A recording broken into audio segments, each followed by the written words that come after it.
8:30 on a Tuesday night when you're all thinking about celebrating with your friends and family, that what you'd likely all really like is a very long, heartfelt commencement address. Well, this won't be it. Tonight's speech, while heartfelt, is short and sweet. Well, maybe not sweet. You did, after all, choose Mr. Anderson to give the commencement address. But it will be short. In my notes here it says, pause for applause.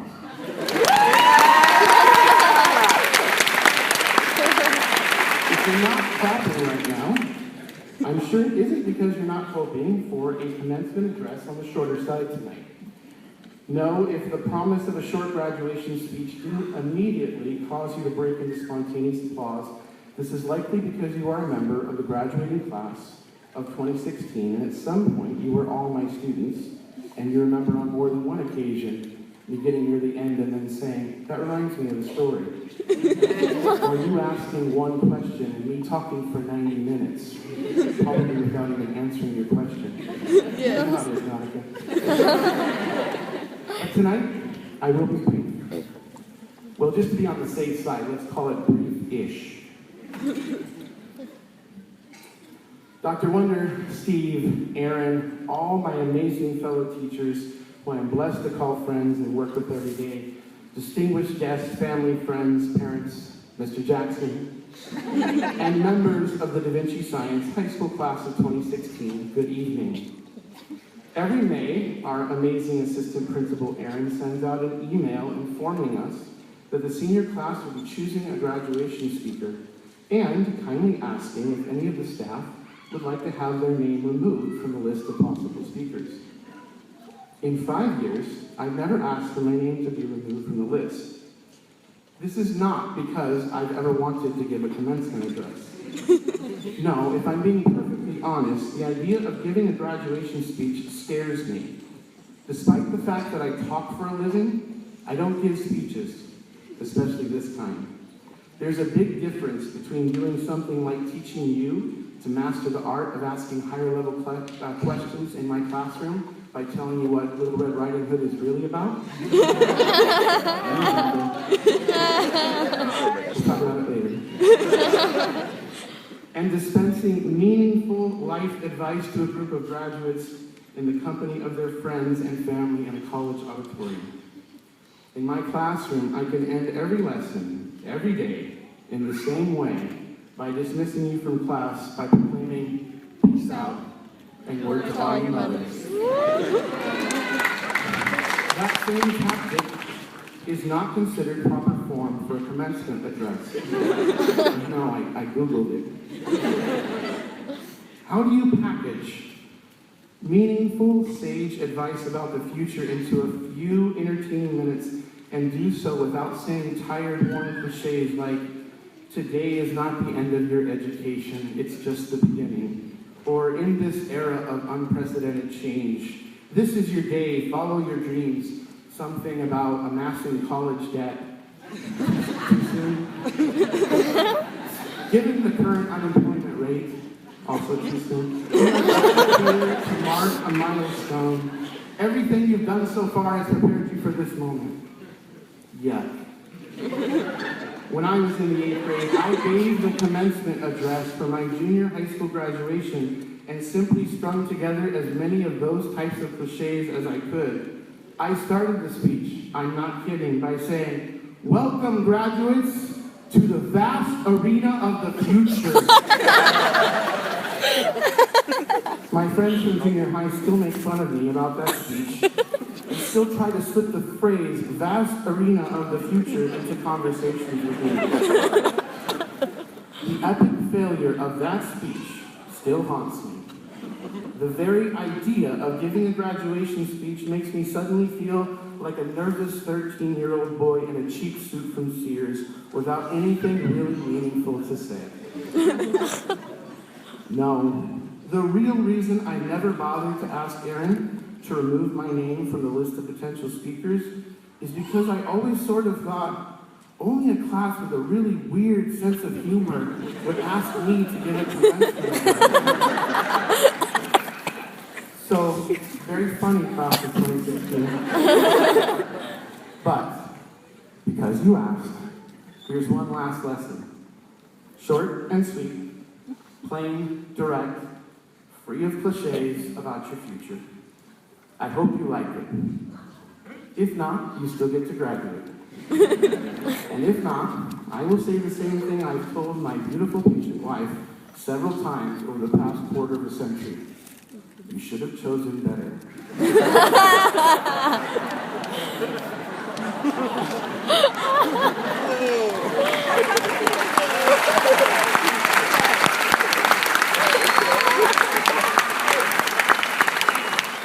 Another reason I'm sure no senior class would ever select me as their commencement speaker is because, well, I'm a junior teacher.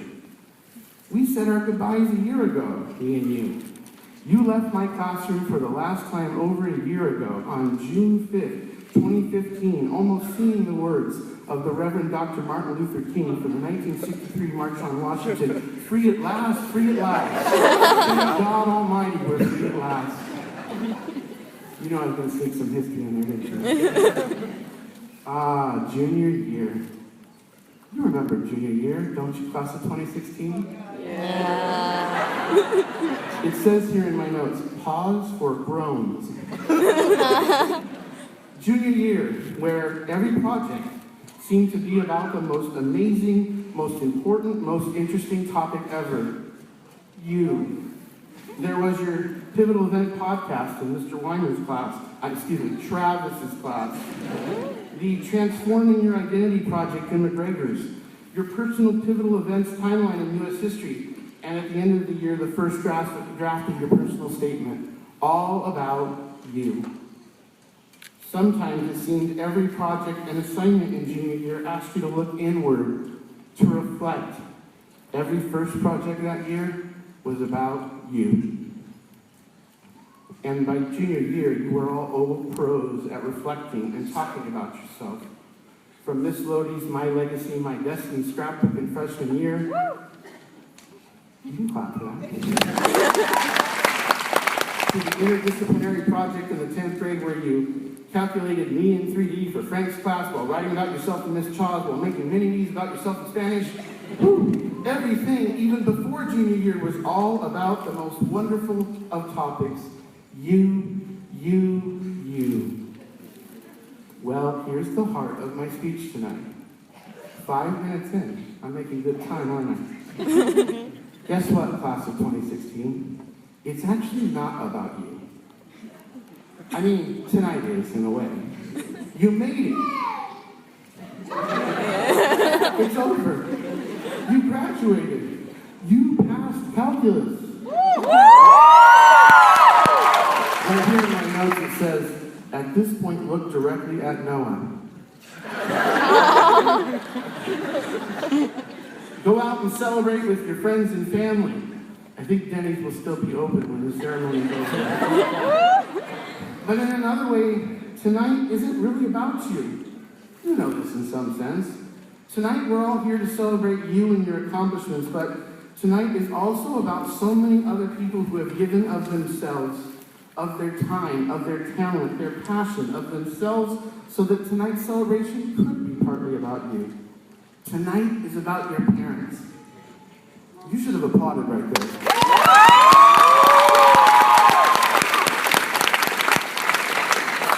Tonight is about your parents who selflessly worked and worried and loved and encouraged and paid for the last 18 years. It's about all of your teachers who spent the last 4 years reminding, cajoling, admonishing, cheering, prodding, rallying, worrying, loving, and giving of themselves so that you could reach this very moment and be prepared for what lies beyond it.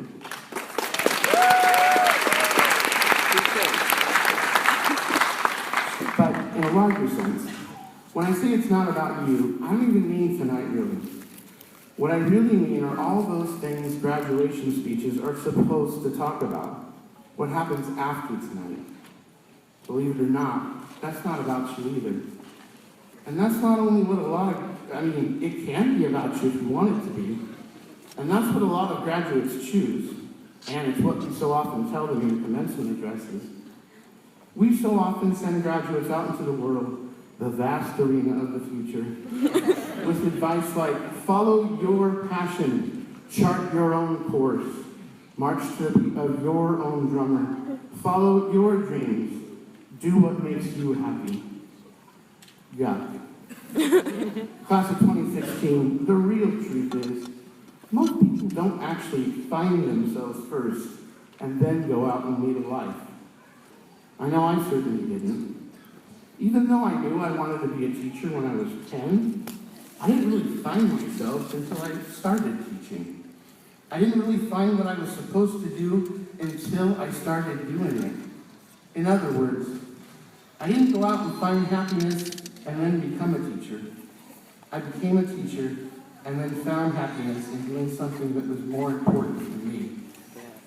Becoming a teacher, a husband, a father, all the things that now define me, that make me truly happy, that make me feel like I'm living a successful life, those things were actually all pretty hard and not really about me. Think of someone you admire. It's rarely the things that made them happy that compel your admiration for them. It's the things that were difficult in their lives, the things that often cost them. It's the things that forced them to focus on something entirely separate from themselves in the pursuit of selfless service of others that causes you to hold them in high esteem, that causes you to consider their lives a success and a model for your own. So here's the secret to life in the vast arena of the future. Ready? The real purpose of your life isn't to find yourself. It's to lose yourself. To lose yourself in doing something that's more important than you. Trust me on this. In the words of one of my heroes, Theodore Roosevelt, UNHCR was going to end up in this speech too. The test of our worth is the service we render others. I'm going to repeat that, partly because it's Theodore Roosevelt and you can never get enough Teddy, but mostly because I want you to really hear it. If you've been dozing off and thinking about dinner for most of this speech, I don't blame you, but pay attention to this part. It's the last thing I'm ever going to teach you. The test of our worth is the service we render others. The truth is, class of 2016, your life will be happier, more rewarding, more fulfilling, if your plans for the future are more about finding some problem which summons you to service than trying to find what makes you happiest. Again, those who live the happiest and most successful of lives aren't often the ones that go out in search of themselves and then lead a life. Instead, they are called by some problem that needs addressing, and then their self is constructed by their commitment to that calling. I think of what the transcendentalist author Henry David Thoreau once said, happiness is like a butterfly. The more you chase it, the more it will elude you. But if you turn your attention to other things, it will come and sit softly on your shoulder. Okay, I love Thoreau, but that quote didn't sound very Mr. Anderson-like, did it? Butterflies and happiness. Yeah. So let me instead restate it in a far more Mr. Anderson-like way by quoting that great 20th century philosopher, Calvin. You know, from Calvin and Hobbes. Woo! I've decided to write a self-help book, Hobbes, Calvin tells his tiger friend in one strip. It's called Shut Up and Stop Whining. How to do something with your life besides think about yourself. So wise, that Calvin. And that, class of 2016, is what I hope for you.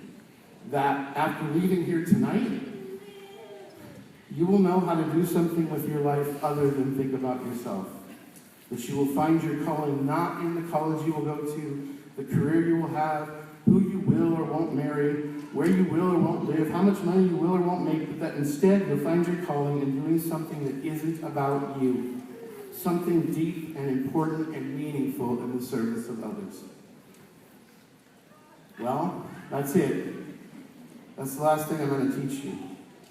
Again, my real hope is that I taught it to you well before tonight.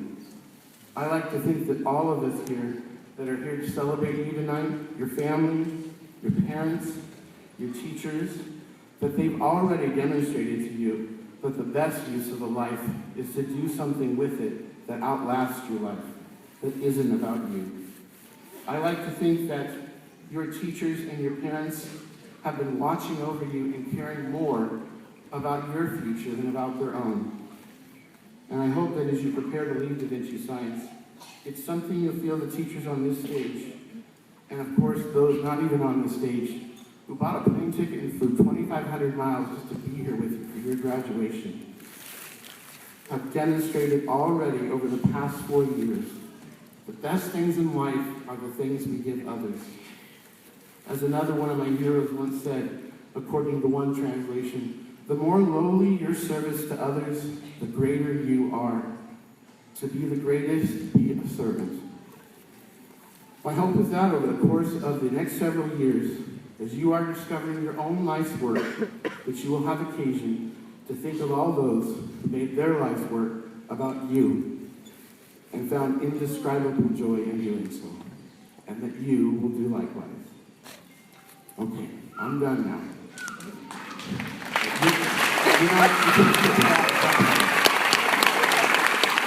I hope I've kept up the wonderful tradition of all of the previous DVS commencement speakers in saying something useful and meaningful. And I especially hope I've kept my promise of keeping it brief, or at least brief-ish. Because I do have one more thing to say before I sit back down. And I hope that you will indulge me and forgive me for taking an extra minute to do it. It's probably not the best way to end a speech whose central point is it's not about you, with something entirely personal in nature. But, well, I may never get to give another commencement speech. And how many dads have the opportunity to give the commencement address at their son's graduation? So, I know.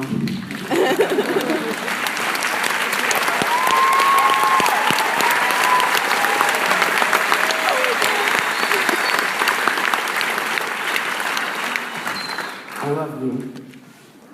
I have loved you since I first saw you and thought, man, that baby has a big head.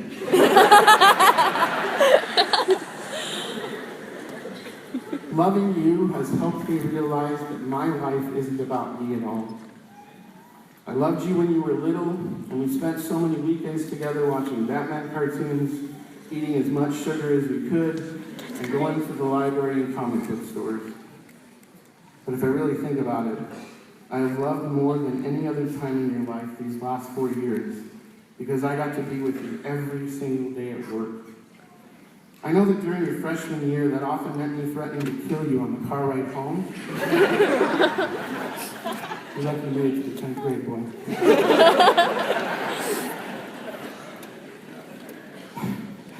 But the last 3 years, getting to be your teacher, laughing with you in the hallway between classes, our sarcastic and yet deep, meaningful conversations on the ride home, I'm going to miss that now that you've graduated a lot.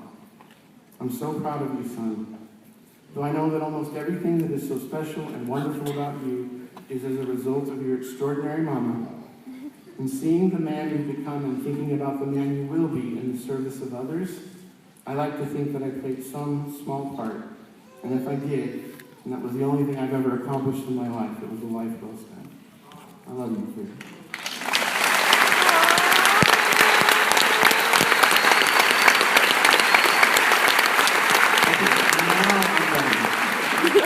I hope you liked my speech, but more importantly, I hope you will make your life, after Da Vinci Science, about something other than yourself. But the choice is yours. To paraphrase a quote from that great philosopher and your valued friend, Andrew Knott. Woo! Andrew Knott! After tonight, you get to be independent. But after tonight, you have to be independent, and you have to choose what kind of life you're going to lead. Congratulations, graduates. We are proud of you. We all love you. Being your teacher has been a privilege and a blessing.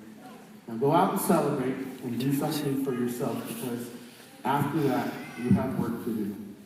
Peace out and work all you love.